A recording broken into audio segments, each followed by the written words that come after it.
चल प्रवाह पावितस्थले गलेवलम्ब्य लम्बिताम्बुजङ्गतुङ्गमालिकां टमट्टमट्टमट्टमन्निनादमट्टमन्वयं चकार चण्ड ताण्डवं तनोत्पुनः शिवम्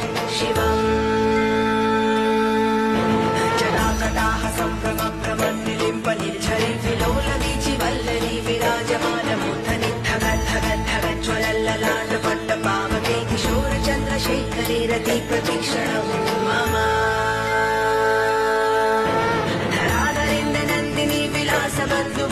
स्फुरद्दिगन्तसन्तति प्रमोदमान मानसे कृपाकटाक्ष धोरणी निरुद्ध दुर्धरापदे क्वचिद्दिगम्बरे मनोविनोदमेतुवस्तुनि जटाभुजङ्गपिङ्गलस्फुरत्फणं मणि प्रभक्तदम्ब कुङ्कुमद्रव प्रलिप्तदिग्वदुर्मुखे मदान्धसिन्धुरस्फुरत् प्रभूतरीयमेतुरे मनोविनोदमद्भुतं बिभर्ति